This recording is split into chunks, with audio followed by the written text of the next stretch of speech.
Gusto ko lang talagang tulungan si Joey. Eh, paano, boss? Lahat naman ginawa mo na eh. Sobrang involved mo na nga sa kaso na yan eh. I know.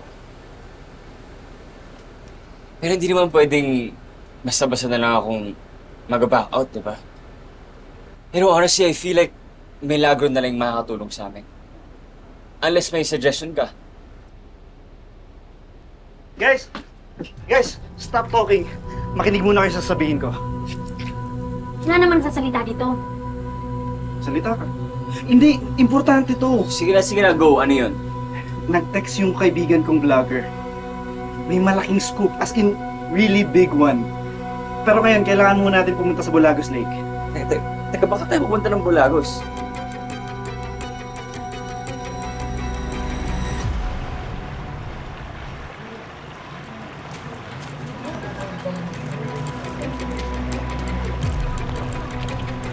Dami yan.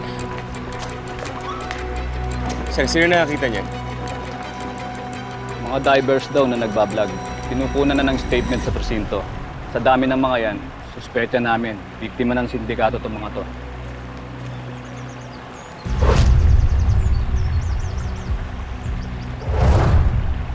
First time ng mga diver vloggers na puntahan itong Bulagos Lake. Isang entertaining at educational content ang intensyon ng mga vloggers, pero ang bumulagtas sa kanila, isang karumal-dumal na tanawin. Ayon sa mga pulis, nilagyan ng pabigat ang mga sakong pinaglagyan ng mga bangkay para hindi ito umangat at lumutang. This is just an example, hindi ang actual na sako.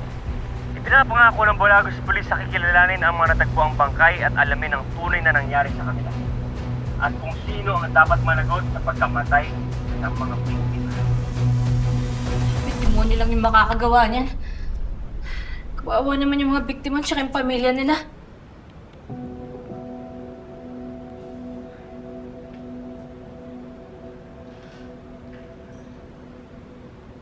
Yun ka muna. Did you see it, Mom? Yung bodies nasa sako. Nakita po namin sa SOCMED. Grabe, Han. It's horrifying. Who would have thought that it could happen here? It's so near us. I mean, akala ko ba safe tayo sa lugar na to? Kailangan na ba natin mag-ingat sa mga taong nakapaligid sa atin? Will you stop it? You're scaring the kids. Ayokong pinag-uusapan yung mga ganyang stories, especially at the dinner table. Understood? Opo. Sige na. Kumain na tayo.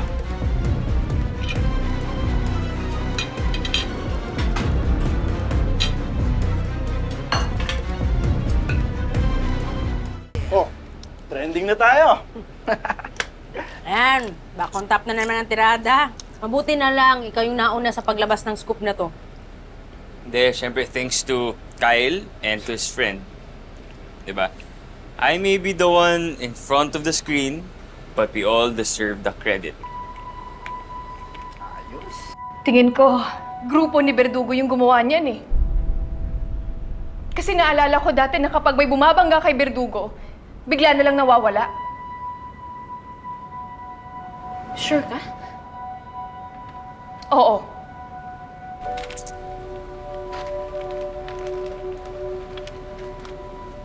Okay ka lang, boss?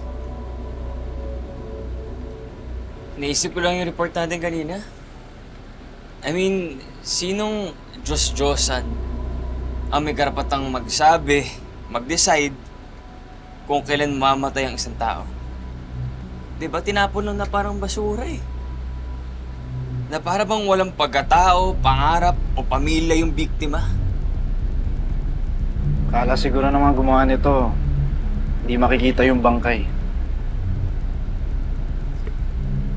Walang sikretong hindi nabubunyag. Kaya nga naiisip ko na kapag nahuli ako ni Berdugo, siguradong yan din yung aabutin ko eh. Pahihirapan nila ako, papatayin. Isasako tapos bigla na lang nila ako itatapon kung san-san nang walang makakahanap sa akin. Walang bakas ni anino ko, wala. Nangyayari kay Ninong Checo, bigla na lang siyang nawala. Walang nakakaligtas kay Berdugo. Ganun siya kalupit. Ibig mong sabihin, posibleng isa sa mga nahanap na bangkay si Ninong Diego?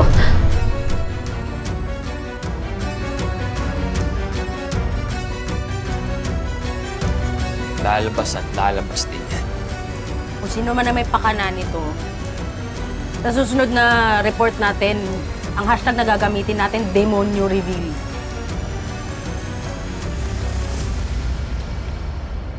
How did this happen? May bida-bidang vlogger na sumisid sa mga bangkay. Huwag kang mag-alala.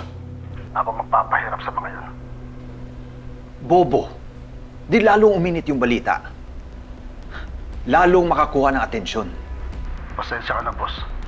Pero anong gagawin natin? Hahayaan lang natin siya? We have no choice. Ang dapat mong siguraduhin, hindi makonekta sa atin yung mga bangkay na yon. Hindi yan, boss. Siguradong wala silang mahanap sa mga katawan mo ngayon. Puro kayabang. Pag ito bumalik sa akin, ikaw ang susunod kong ipapatapon.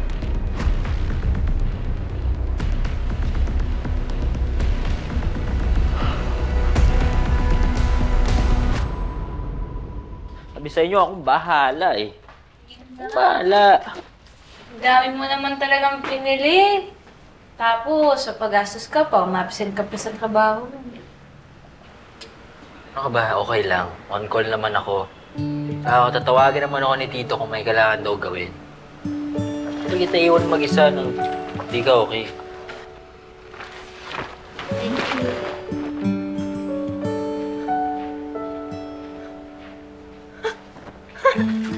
Good move ah. At least ngayon hindi ka na nasasapawan ni Andrew. Joey! Ano si Joey? Andrew, bakit? Joey, umuwi agad ako as soon as nalaman ko ito. Na-identify na yung isa sa mga bangkay through dental records. And Joey, si Major Aglipay na, confirmed.